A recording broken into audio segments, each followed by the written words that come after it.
mais uma vez de casa, José Luiz da Driven para mais um Papo de Mercado. Queria agradecer muito Núbia, Milene e, de novo, Raquel da Globo com a gente. Hoje o bate-papo vai ser sobre Omnichannel e os impactos que a gente está tendo no momento de crise e como organizar os projetos e melhorar os projetos com essa visão sem amarras de canais. Então, para a gente iniciar, gostaria, iniciando aí as apresentações, Núbia e Milene. Obrigada, Zé, pelo convite. Um prazer te rever, mesmo que virtual. Meu nome é Núbia Mota, hoje eu sou Head Regional de Marketing e Novos Negócios para Magento. Eu cuido de toda a América Latina. E a Magento é uma empresa que foi adquirida pela Adobe. E a Adobe ela é muito conhecida pelo PDF, pelo Photoshop, por toda a parte de Creative Cloud. Só que tem toda uma estrutura de marketing experience e eu estou à frente da experiência de e-commerce. Obrigada, Zé, pelo convite. Bom, eu sou a Milene Araújo, trabalho na BASF há quase 7 anos, na unidade de negócio de tintas decorativas, Souvenir. Sou consultora de produtos digitais, com foco em varejo. Já atuei no e-commerce, agora mais focada em varejo físico. E estou empolgada aí para o nosso papo de hoje. Todos estamos. Obrigado de novo por vocês participarem com a gente. Sempre é muito bom contar com um time de peso igual de vocês. Antes da gente iniciar a gravação, a Raquel até iniciou falando que as mulheres vão dominar, e eu espero que de fato dominem. Então, obrigado por vocês estarem aqui com a gente. Para a gente começar, desde o meu início de formação como profissional, lá em 2015, eu ouvia já muito todo mundo falando sobre projetos centrados no consumidor. Então, como você, de fato, entender quem é o seu consumidor e aí você criar as experiências ao redor disso. Só que muitas vezes até hoje, depois de tantos anos, a gente continua vendo que as empresas, muitas vezes, elas não fazem esse caminho. Elas fazem um caminho de criar estruturas e tentar encaixar as pessoas dentro da sua estrutura de experiência. Queria entender com vocês qual que é a importância de fazer o caminho contrário. E entender aí da experiência de vocês, até a experiência antes do momento de Adobe Magento, antes do momento de BASF, o que vocês têm visto como caminho natural aí do mercado? Eu vou falar mais da Souvenir mesmo, porque como vai fazer 8 anos que eu estou lá, a minha maior parte do tempo, então eu vou falar bastante da Souvenir. Bom, lá na Souvenir, nós nos preocupamos muito em entender a jornada do consumidor, jornada de pintura. Então, essa jornada, ela começa na inspiração, quando ele decide que vai pintar, depois vai para a etapa de planejamento, onde ele vai pesquisar preço, onde ele vai buscar qual a cor que ele vai escolher, qual o tipo de tinta. Depois ele vai para a etapa da compra, efetivamente, que é onde ele escolhe o canal, né? Ou vai comprar online, ou ele vai falar com o balconista dentro do ponto de venda. E depois ele vai para a etapa de pintura, propriamente dita, que é quando ele decide, será que eu tenho condições de pintar eu mesmo, né? Ou eu vou contratar um pintor? Como que eu vou contratar um pintor? Eu vou escolher, eu vou pedir indicação de alguém, enfim. E o pós-pintura, que aí depois que ele já realizou o serviço, né, ou o pintor, é a expectativa versus realidade, né? E também a questão a lata que sobrou ali, o que ele vai fazer com aquilo, enfim. Então, mesmo antes da pandemia, a gente já tinha uma preocupação de entender quais são os momentos de tensão dentro dessa jornada inteira para o consumidor. Porque, não sei se vocês já pintaram, mas é um processo complexo, não é tão simples assim, né? E dentro dessa jornada tem alguns momentos que ele fica tenso, que ele fica preocupado, e a gente quer entender, sempre buscar entender quais são essas dores em toda essa jornada. E aí, com base nessas dores, a gente desenvolve soluções para simplificar esse processo e tornar um processo mais agradável, interativo e que gere também diferenciação para a marca Souvenir. Eu acho que eu vou só complementar porque eu acompanhava, né? A gente estava conversando antes aqui, acompanhava o projeto da Souvenir e acho que foi muito disruptivo para quando foi implantado. Em 2017, né, Milene?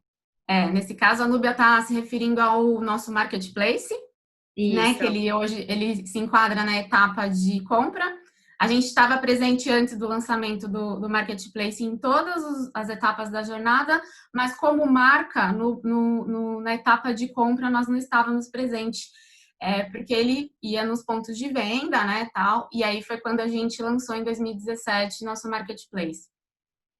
E eu acho que é fantástico ver o quanto todo esse ciclo ele está cada vez mais se digitalizando, né? Você começa trabalhando conteúdo no site para que as pessoas conheçam a marca, porque a pesquisa, a vontade de compra, e eu vivi isso ano passado, você começa a pesquisar em casa, né? Ok, decidi que vou pintar. Então, começa a pesquisar as cores, vou pegando algumas referências para ou me direcionar à loja ou, graças ao canal de vendas que vocês criaram, poder fazer o processo de compra online.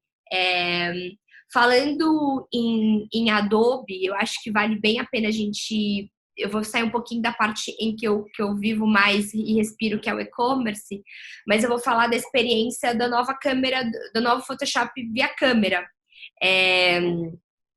Com a pandemia, com as pessoas cada vez mais conectadas via mobile, com as pessoas cada vez mais trabalhando de diferentes lugares, em diferentes momentos, assim como o consumo de produtos e serviços movimentou muito a indústria, que é o caso da BASF e Souvenir, também mudou o jeito das empresas de tecnologia conversarem com seus clientes.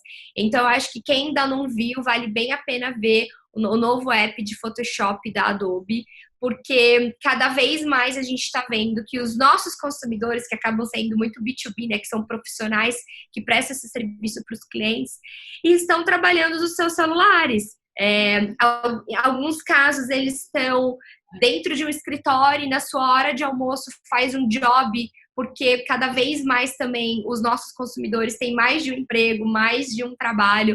Então, ele está fazendo um trabalho no horário do almoço e não necessariamente ele está com o computador na mão. Ele está à noite sentado no sofá com a família e ele quer customizar uma foto de um lançamento, de uma divulgação que vai acontecer no outro dia.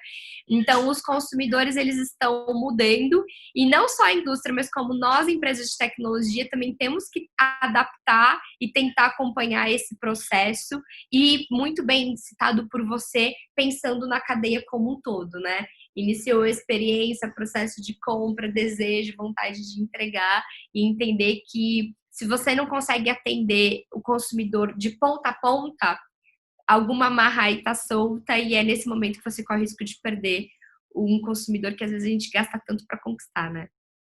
Sim, exato. Falando disso, o que vocês acham que é o mais importante para que a gente não tenha esse tipo de quebra que depende do canal? Então, quando eu ouço falar que, agora o Photoshop ele tem uma aplicação mobile que consegue entregar, eu tenho certeza que ele não vai entregar 100% do que o desktop entrega, mas ele já entrega, e eu já consigo ser atendido pela empresa que melhor atende naquele quesito, e eu não quebro, né? Eu não vou para uma outra solução, e eu não deixo de ser atendido. Quando eu levo isso para o varejo, também é a mesma coisa. O que vocês acham que é o primordial para que a gente não quebre a experiência desse nosso consumidor? Eu acho que eu vou começar dessa vez porque eu vou trazer um case diferente. Eu acho que é exatamente entender que o consumidor, como você disse, um projeto mais complexo eu vou fazer num desktop e uma coisa mais pontual, ou iniciar um projeto no celular para depois continuar ele no desktop. A gente tem que entender que o consumidor, ele tem momentos de interação com a sua marca, com o seu produto, com o seu serviço, em diferentes momentos. Eu vou dar o exemplo de um case que eu estive bem próxima e consumi bastante durante a pandemia, que é da Evino. Eu acho que todo mundo bebeu um pouquinho a mais durante. Me julguem se só fui eu, mas eu desço aqui no meu. Eu desço aqui no meu prédio, eu falo assim, eu fico até mandando foto pro pessoal da Evino, olha, tem mais caixas da Wine, olha, hoje tinha mais caixas da Evino, então ficou até uma interação bacana com o cliente. Mas eu vou dar um case da Evino que eu achei bem interessante. A Evino, ela tem um e-commerce, e normalmente eu quero comprar os meus vinhos pelo e-commerce quando eu tô fazendo a compra do mês, né? Então eu quero ler melhor sobre os rótulos, eu quero ver quais são as campanhas do site, eu quero ter uma interação e eu tô fazendo uma compra mais consultiva. Mas a Evino, durante a pandemia, começou a diversificar o contato com o consumidor, levando não só conteúdo sobre vinho, mas o exemplo que eu gostaria de dar é sobre as parcerias. Então, nas redes sociais, eles fecharam um contrato com uma sommelier, inclusive aprendi, tem sommelier e tem a sommelier, que é a Jéssica, uma profissional incrível, que ela desmistifica o fato de beber vinho, né? Não necessariamente você precisa gastar muito para comprar, para tomar um bom vinho. E aí eles começaram a fechar parcerias, por exemplo, com a Camicado, que nem é um cliente Magento, é uma outra operação. A Jéssica, ela explicava qual os melhores vinhos devem ser tomados com as determinadas taças, com a parceria com a Camicado. Outra parceria que eles fizeram foi na Páscoa, com os chocolates da Mondelez. Então, você comprava um determinado vinho com chocolate da Lacta, né, de um outro brand. Então, eles começaram a unir canais, diversificar conteúdo através de venda para quem é consumidor de chocolate, para quem é um consumidor da Camicado, pudesse conhecer a Evino e vice-versa. Uma outra forma que eles diversificaram também no contato com o consumidor, eles começaram a vender via Rappi. Né? Então, muita gente falava assim, poxa, mas a Evino já tem o e-commerce. Mas na Rappi, como eu disse, no e-commerce você busca uma experiência de compra.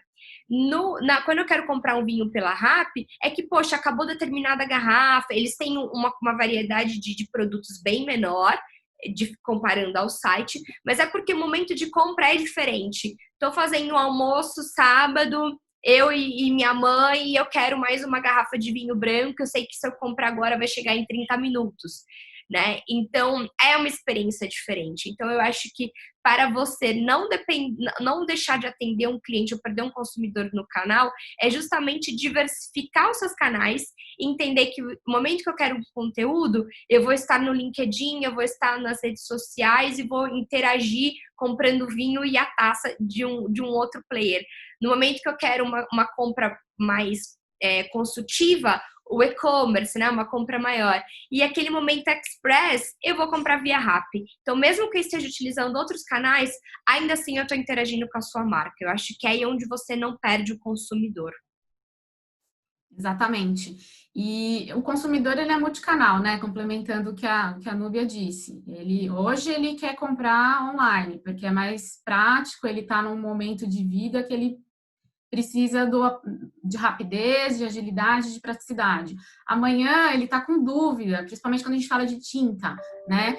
Ele está com dúvida, ele quer tirar uma dúvida com um balconista ou até mesmo com um pintor, né? E aí ele vai para um ponto de venda para tirar essa dúvida e para realizar a compra dele ali.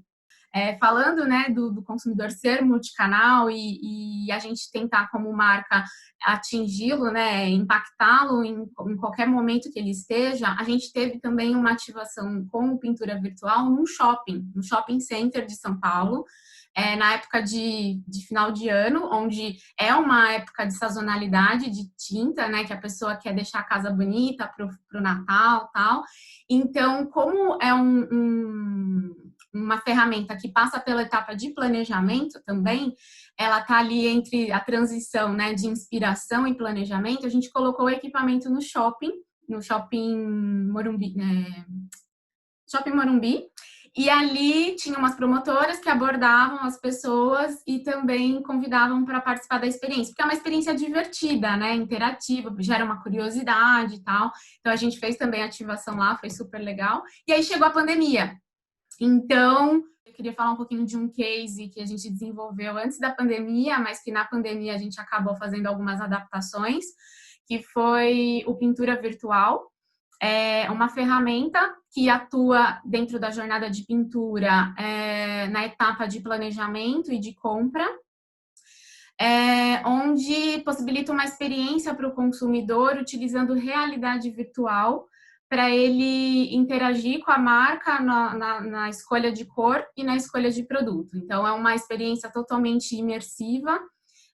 Aconteceu antes da pandemia no ponto de venda, onde tinha lá um óculos com tecnologia de ponta, tal. O óculos nem tinha no Brasil ainda, a gente trouxe de fora. Esse projeto foi desenvolvido, inclusive, com uma startup, a IM Design. E aí a pessoa coloca o óculos e passa por toda uma jornada ela escolhe o ambiente que ela vai pintar, se é sala, se é quarto, cozinha, quarto de bebê, enfim, são vários ambientes. E ali ela escolhe a cor e a cor vai trocando na parede principal. As cores das paredes secundárias também vão mudando para combinar com a cor da parede principal. Ela pode escolher efeitos. Ela pode trocar a cor dos móveis com verniz ou com esmalte também, sempre utilizando todo o sortimento, né, o portfólio da Souvenir.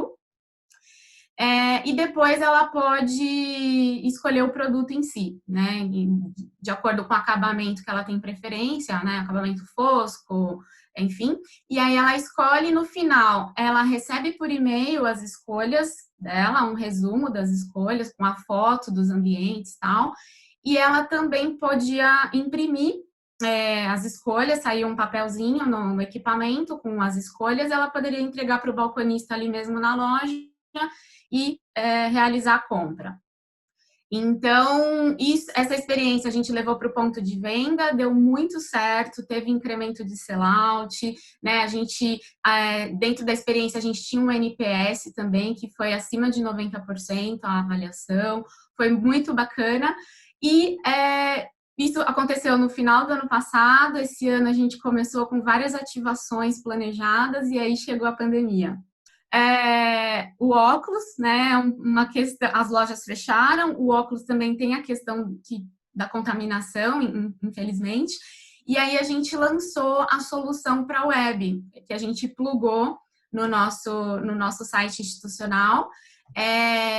Não é 100% igual a experiência do ponto de venda, porque não tem o óculos em si, mas é uma experiência interativa com ambientes que a pessoa pode escolher para selecionar a cor que ela deseja, e tudo em 3D, tipo gamificado, sabe? E então a gente conseguiu adaptar o projeto, né, por conta aí da pandemia, para também impactá-lo e ser também uma ferramenta para os lojistas divulgarem para os clientes deles, porque durante a pandemia muitos clientes estavam atendendo por WhatsApp, né, os consumidores, e aí tem essa questão, poxa, como que eu vou ver o leque de cores se eu não posso ir na loja? Né? Então, o próprio revendedor indicava a ferramenta da Souvenir, que está disponível no site institucional, e aí a pessoa podia tirar as dúvidas ali e passar pela experiência, fazer a escolha de cor, a escolha do produto, e depois comprar na loja online da Souvenir ou em contato com a loja física através do WhatsApp também. Então, foi uma coisa que a gente fez aí para adaptar e para impactar o consumidor e fornecer ferramenta, né, para ele poder realizar a compra.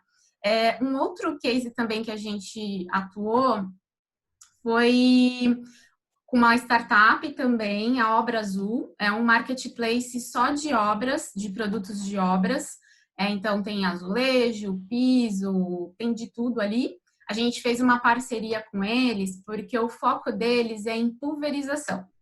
Então, a gente, através de pesquisa, a gente viu que durante a pandemia, o consumidor, obviamente, aumentou a compra online, mas também as lojas de bairro ganharam uma certa representatividade, né?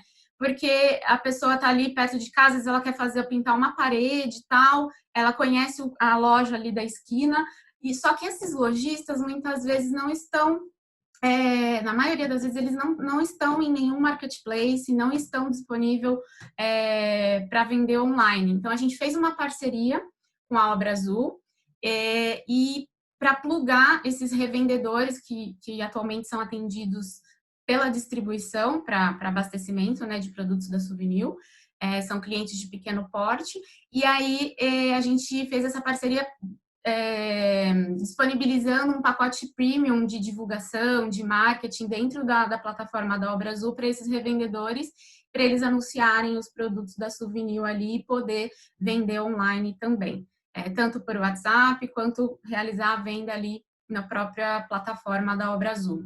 Então, é um projeto que a gente está testando agora, a gente lançou tem pouco tempo, mas para dar oportunidade para essas revendas menores atuarem também no digital e para aumentar a pulverização, enfim. Eu acho muito legal, assim, vocês trazerem esses cases, que eu acho que inspira muito quem assiste a gente, que grande parte é a indústria. Tem um ponto, assim, que as indústrias, a gente ouve muitos clientes nossos falando, eu não sei se eu posso pensar em parcerias disruptivas ou tão improváveis, porque eu sempre vendi no varejo físico e como que ele vai se sentir, né? Porque é uma concorrência e a gente ouve muito isso, assim. Então, eu acho que é muito legal, assim, vocês trazerem esses cases. Eu até queria citar não sei se vocês viram, que eu achei incrível. Burger King, com Quem Disse Berenice. Eles, né, uma coisa não tem nada a ver com a outra, a Quem Disse Berenice lançou um batom que não sai da boca, assim, por 24 horas. E aí eles desafiaram algumas pessoas do PK, algumas mulheres, a morder o lanche, comer o lanche inteiro e o batom continuou intacto.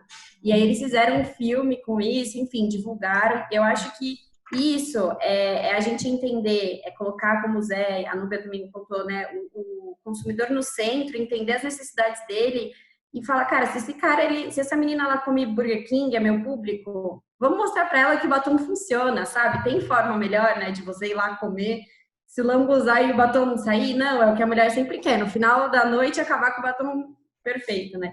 Então, eu acho que isso é uma provocação muito boa, assim, para os nossos parceiros que estão aqui assistindo, né, e principalmente indústria, para mostrar que sim, que a gente pode fazer, que a gente tem que pensar, não é uma opção mais, eu não acho que é uma tendência, eu acho que é uma coisa que a gente, se não está fazendo, está atrasado, né, a gente precisa mudar, a gente precisa pensar nessa forma, que muitas vezes essas parcerias parecem, assim, no olhar do mercado, uma concorrência ou algo que vai deixar desconfortável, mas para o olhar do consumidor faz todo sentido, né, então a gente não pode deixar de ter esse olhar, né? Então, eu estou gostando muito, assim, eu acho que até é uma provocação, sabe, para quem está vendo, para fazer a gente pensar mesmo e refletir sobre o ponto.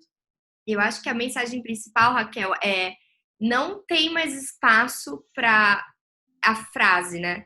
Eu lembro que há alguns anos atrás a gente ouvia muito isso, e quando a gente vê uma pandemia, uma crise acontecendo, e essa transformação das empresas pensarem, mas as empresas são feitas por pessoas, né? No final, quem está por trás das empresas são as pessoas.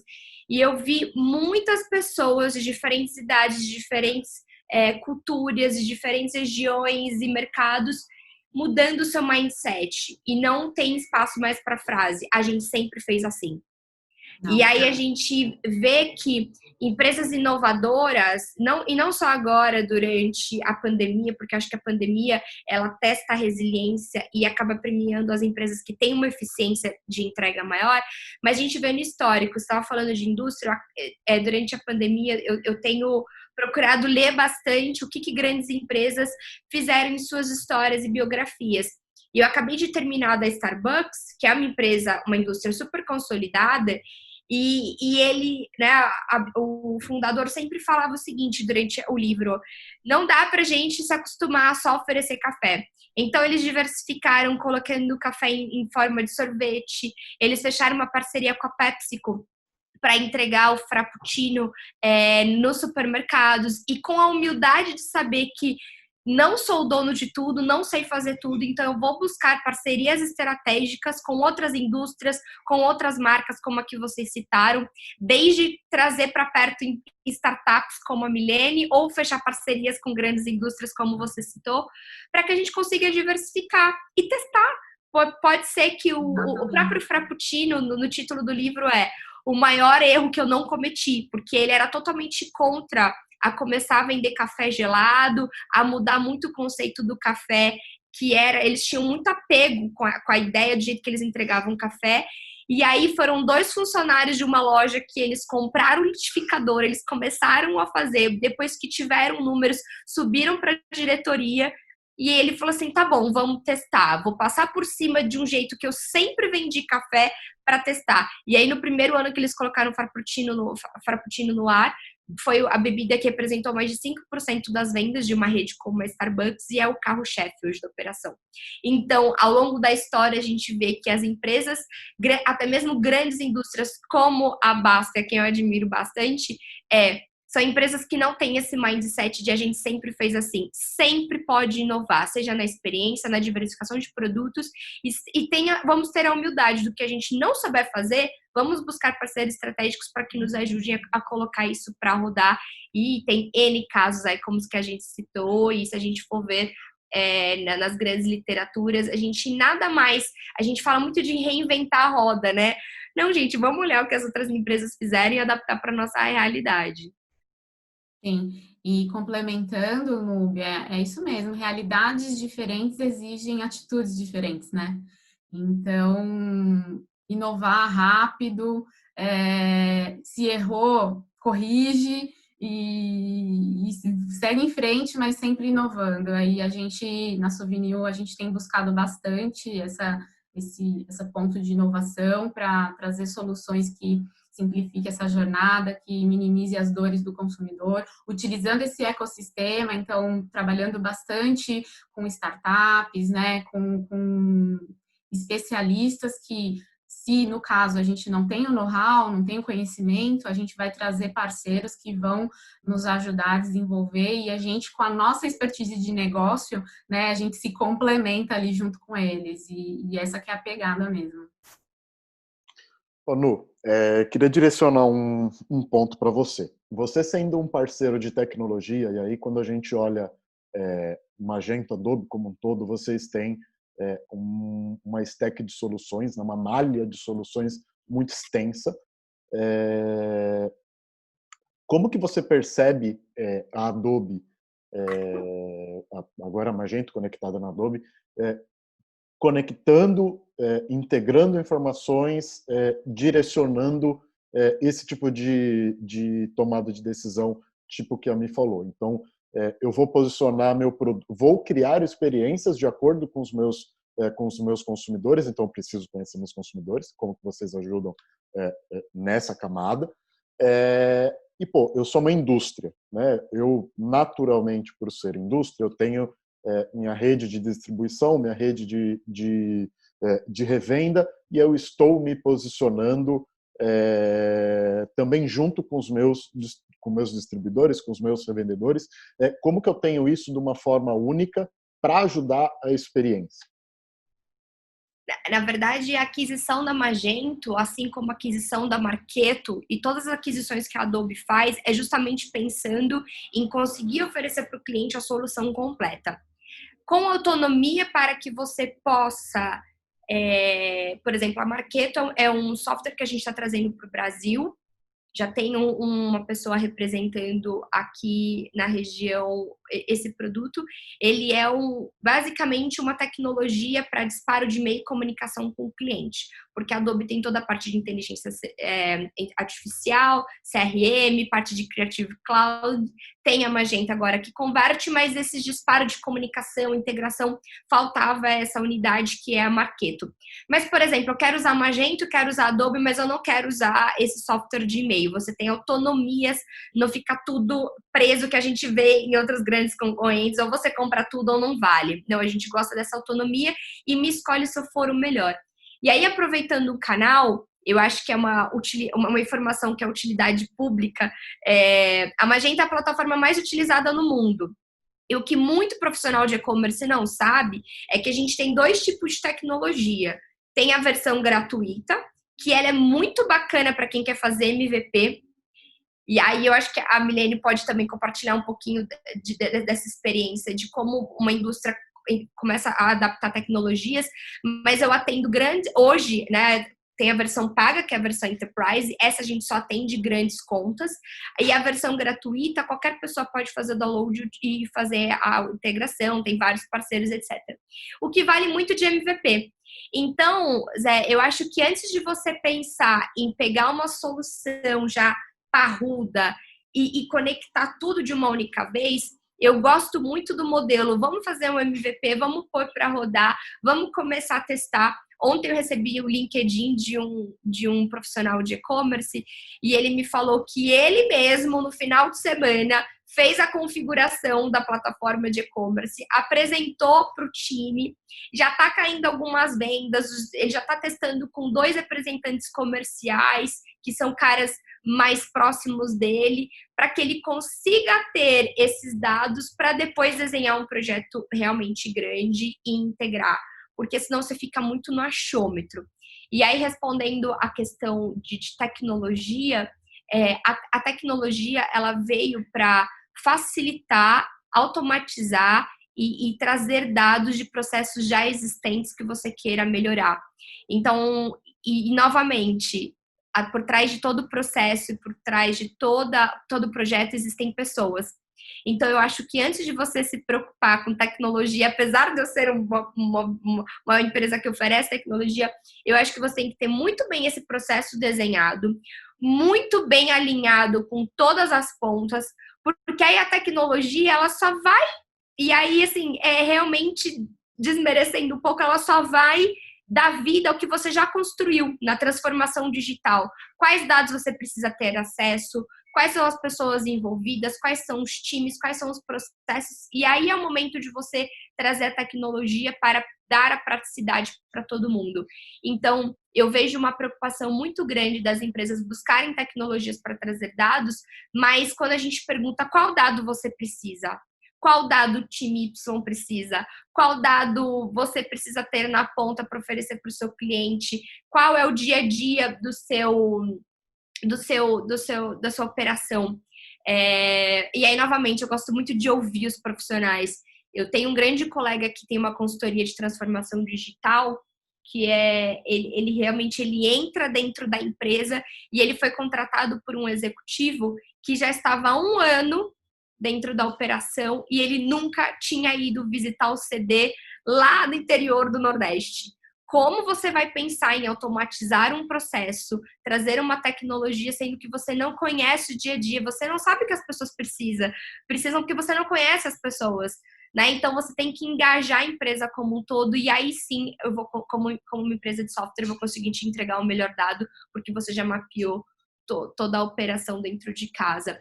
E mesmo você mapeando, e aí falando de empresas que fazem um bom trabalho nesse levantamento de processos, na hora de implantar, você ainda tem descobertas, mas as descobertas são menores quando você tem todo um planejamento bem desenhado e, mais uma vez, o time engajado, porque aí o dado vem, o processo é implantado, as empresas conseguem oferecer tudo de ponta a ponta, que é o que a gente tenta fazer, mas sempre tentando trazer a praticidade para algo que já existe e tem que ser melhorado ou evoluído. Uma coisa que eu queria entender, aí eu abro para vocês duas. Vou iniciar um projeto, né? Entendi que eu preciso, o maior peso dessa equação são as pessoas. Sejam pessoas da minha operação, para entender como que elas fazem, ou como que elas gostariam de fazer, como que elas gostariam que fosse evoluído, para entender o dia a dia delas. As pessoas consumidores, então, como o consumidor ele quer ser atendido, como o consumidor ele entra em contato comigo, quantos tipos de consumidor eu tenho. E aí, quando eu sou indústria, eu preciso entender as pessoas revenda, né? Eu simplesmente abri o meu canal da noite para o dia, não é assim que se faz, né? Eu tenho as revendas, eu tenho os distribuidores que já fazem esse trabalho para mim, e o meu ambiente digital, uma coisa que eu sempre falo o meu ambiente digital como indústria, o meu revendedor, o meu distribuidor, ele tem que me entender como ferramenta dele. Então eu preciso entender como melhor atender ele para que seja o mais fluido possível.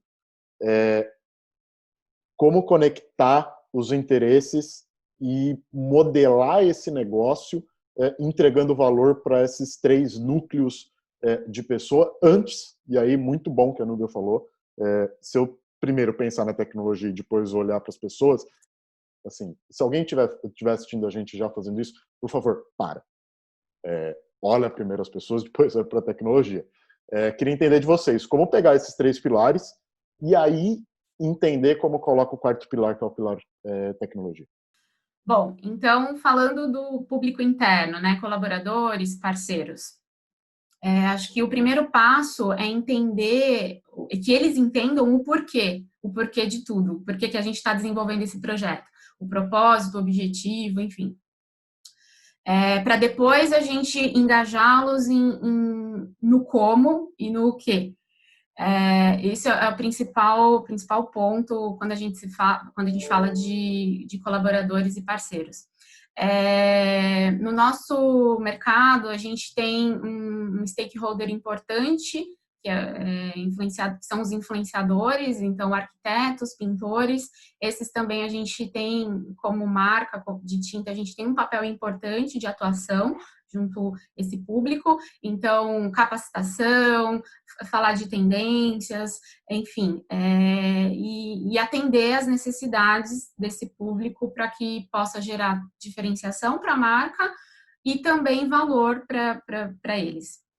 Quando a gente fala de consumidor, levando em consideração toda essa jornada que eu comentei, a gente atua tanto captando dados das nossas plataformas para gerar insights, quanto com pesquisa. Então, a gente sabe que em São Paulo a gente tem uma realidade, no Nordeste a gente tem outra, no Sul a gente tem outra, então a gente tem que levar em consideração todas as particularidades regionais, particularidades de canais, e as necessidades e dores, né, do consumidor para poder propor soluções, produtos, enfim.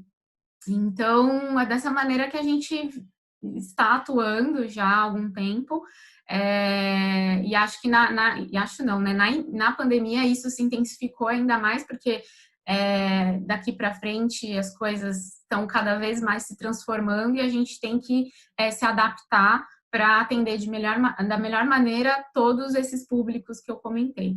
Então, a gente tem que buscar informações, aprender, testar, inovar, né, corrigir as coisas que precisam ser corrigidas e levar a melhor experiência para todos esses públicos.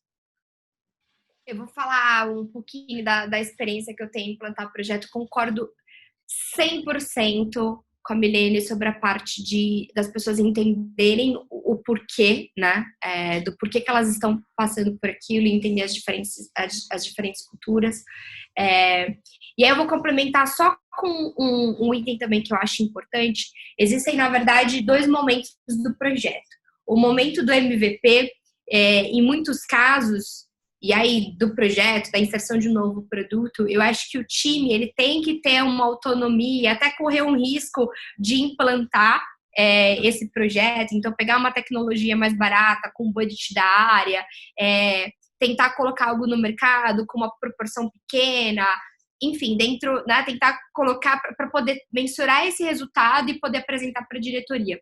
Quando a gente fala de um projeto maior, e aí eu deixo, que é o caso de grandes indústrias, eu acho que o primeiro, o dono da empresa, né, o presidente da indústria, ele tem que abraçar a causa, ele tem que entender o projeto, porque se não vir um pouco do top-down, a gente tem muitos conflitos. E o segundo, engajar todos os líderes. Não tem como você implantar um projeto de transformação digital ou um projeto de e-commerce sem você engajar o diretor de operações, o diretor de logística, o diretor financeiro, até o jurídico, né? Se o jurídico não estiver engajado naquilo, atrapalha e demora muito. Então, eu estou fazendo uma imersão executiva de transformação digital com a Marta Gabriel e ela disse uma frase muito interessante que uma das coisas que mais atrapalha a transformação digital é abraçar cadáver.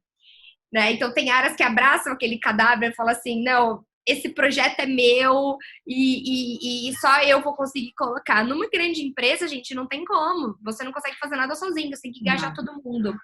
E aí ela compartilhou um exemplo da Serasa. O que eles fizeram? Eles criaram um software interno de dinheirinho que as pessoas vão dando as suas ideias e você coloca o seu dinheiro, você pode investir esse dinheiro nas melhores ideias. Por que eles fizeram isso? Porque a maioria das pessoas são apegadas às suas próprias ideias. Porque eu dei essa ideia, então a minha ideia é melhor. Mas não necessariamente a sua ideia é melhor. Então, quando você coloca realmente dinheiro nisso, né? Que aí é o segundo gatilho, que você começa a olhar a empresa como um todo e pensar no outro, porque você vai se beneficiar daquilo. Então, ela falou que em muitos casos as pessoas acabavam dando essas ideias, mas colocavam dinheiro na ideia dos outros. Por quê? Porque realmente a ideia dele é melhor e a minha rentabilidade vai ser melhor com a ideia dele. E aí, a partir do momento que eu coloco dinheiro naquela ideia, eu tinha que participar do projeto.